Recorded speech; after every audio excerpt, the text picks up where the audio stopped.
Qu'est-ce que tu as? Tu n'aimes plus le poisson?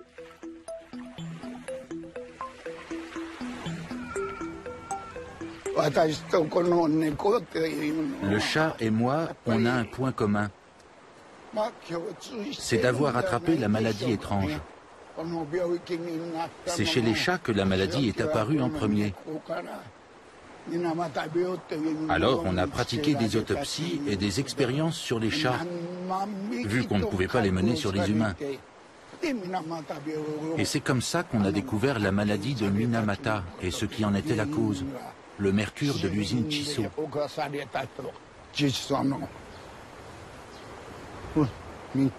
La voix d'Ikoma Hideo tremblait un peu.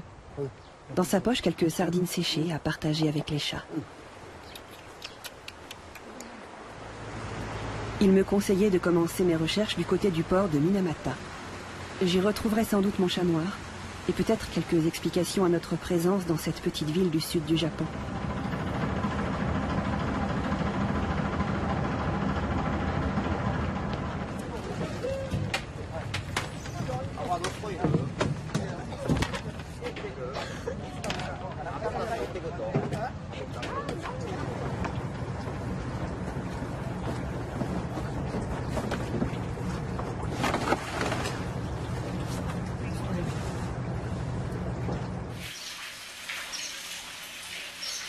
Ikoma-san disait vrai.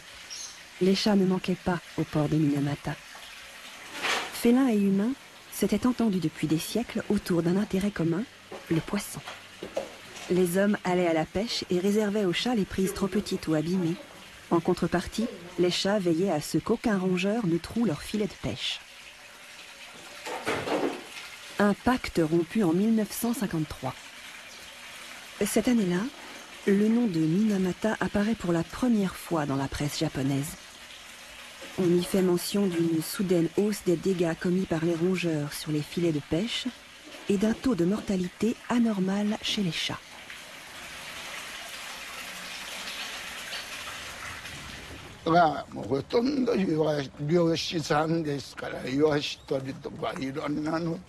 Les pêcheurs d'ici pêchent toutes sortes de poissons.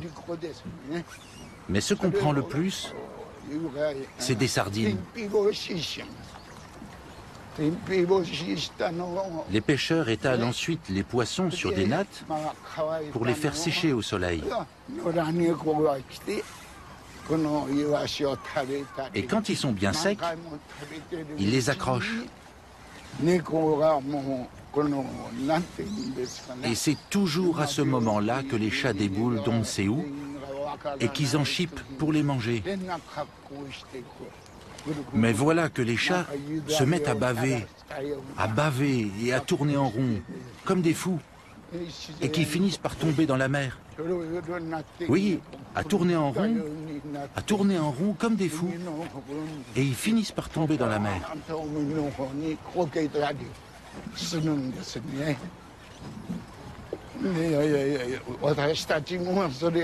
Nous, comme on était des gamins, on rigolait en les regardant.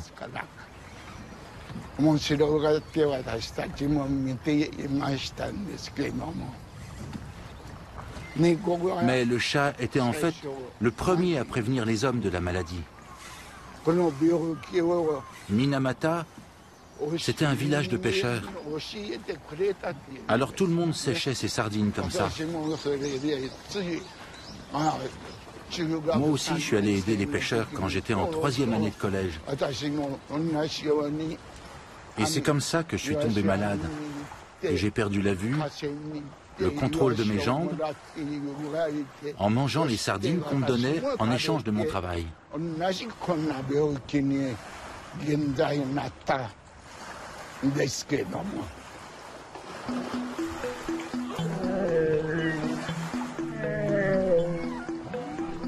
C'était en 1956. À la tombée du jour, les chats se précipitent du haut des falaises. La vague de suicides de chats inquiète. Les aînés y voient un mauvais présage. Les familles dont le chat sombre dans la folie seront les premières à être touchées par ce qu'on appelle alors l'étrange maladie. Les soupçons se portent sur l'usine, Chisso. Une énorme installation de carbochimie au cœur de Minamata, qui régurgite depuis les années 20 on ne sait quoi dans la mer. Depuis des années, les pêcheurs se plaignent. À proximité des conduits d'évacuation de l'usine, les poissons morts flottent à la surface. Mais dans le Japon de l'après-guerre, l'heure est à l'industrialisation triomphante. Et Chiso produisait du plastique, une matière moderne, propre, autrement indispensable à la reconstruction du Japon que quelques poissons malodorants.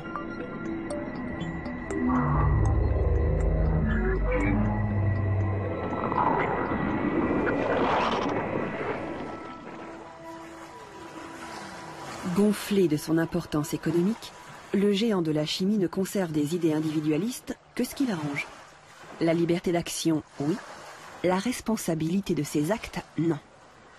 Premier employeur de la ville, Chiso en profite pour imposer le silence à tous, pêcheurs et ouvriers. Seuls quelques intellectuels, comme le photographe Takeshi Shiota, osent écorner son image.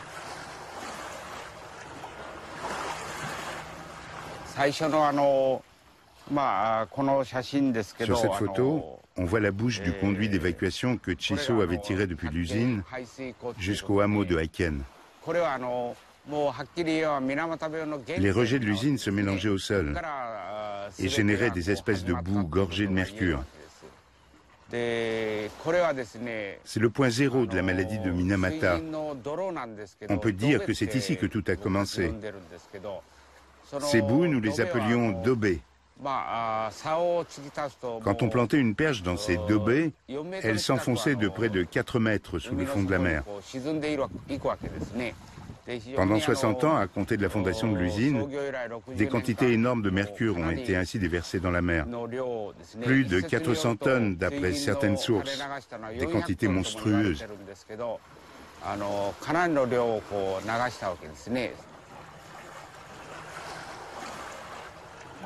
L'étrange maladie des chats ne tarde pas à toucher les humains.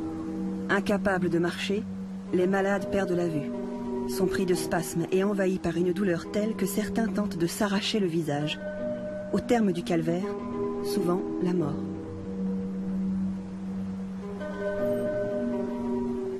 Mis en cause, Chiso récuse toute responsabilité.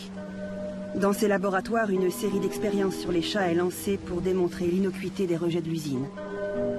900 chats seront capturés par Chiso, nourris de poissons contaminés et d'eau polluée.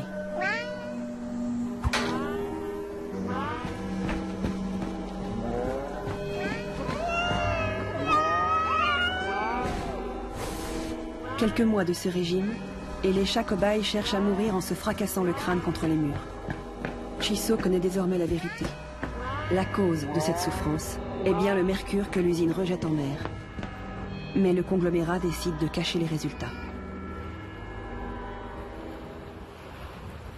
L'université de Kumamoto mène cependant des recherches en parallèle.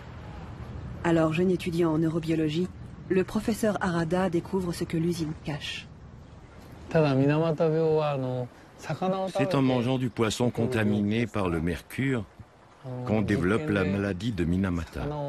Or, le chat mange beaucoup de poissons. C'est pour ça que les chats ont été utilisés pour nos expériences. L'humanité avait connu bien des intoxications, mais la maladie de Minamata représentait un empoisonnement inédit. C'était la première fois que les humains étaient atteints en tant que maillon d'une chaîne alimentaire. La pollution qui contamine l'environnement touche d'abord les poissons. Et c'est en mangeant ce poisson empoisonné que l'on tombe malade. C'est comme ça que fonctionne l'empoisonnement par la chaîne alimentaire. Et comme c'était la première fois que l'humanité était confrontée à cet engrenage, il nous a fallu beaucoup de temps pour le comprendre, mais aussi pour le prouver. Pendant ce long laps de temps, un grand nombre de chats ont été tués pour mener à bien les expériences.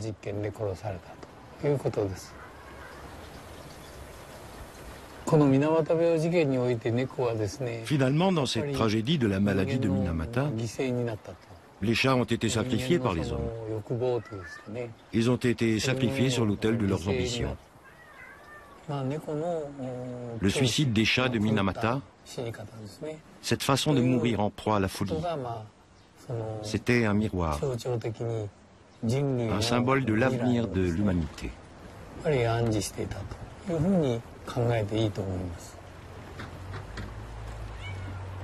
Le mercure de Chisso ne détruit pas seulement ceux qui ont consommé du poisson contaminé. Les humains à venir sont également touchés. En 1962, le professeur Harada découvre que le mercure traverse la barrière placentaire que l'on croyait jusque-là infranchissable. Les 64 nourrissons malformés qui viennent au monde dans les années 60 sont eux aussi victimes de Chisso. Furieux, le géant industriel obtient du gouvernement japonais qu'il coupe les fonds des chercheurs universitaires. Chisso s'attache ensuite à discréditer ceux qui osent attaquer en justice. Les malades sont présentés comme de simples quémandeurs, avides de compensation financière.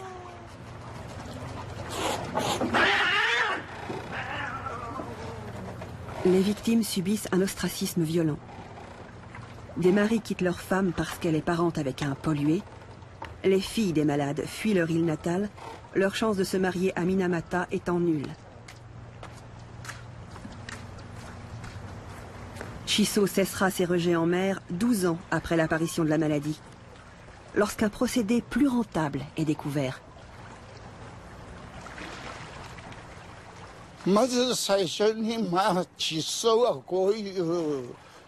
Le fait que Chisso déverse du mercure en cachette avait déjà de quoi nous mettre en colère.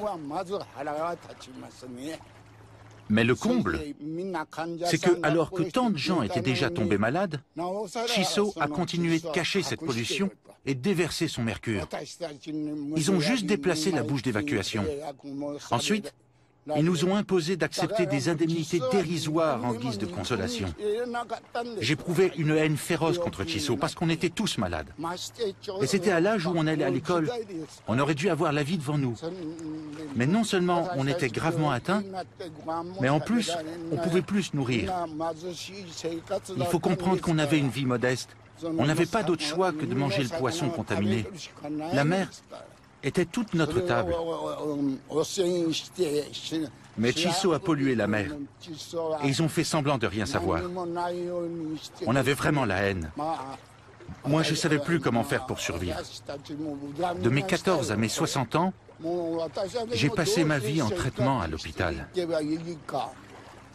On n'a pas eu de jeunesse.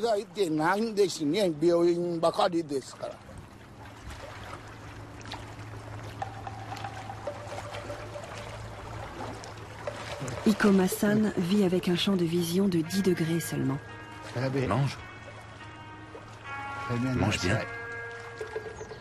Mais il consacre toute son énergie à informer les jeunes générations pour qu'elles n'oublient pas le calvaire de Minamata.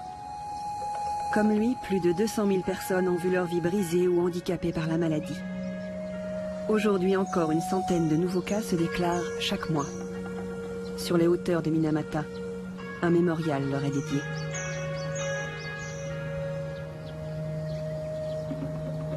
Plus discrète, un peu plus loin, une stèle a été élevée à la mémoire des quelques 10 000 chats empoisonnés ou sacrifiés pour les besoins de la recherche. Ce sont les autres victimes de Minamata.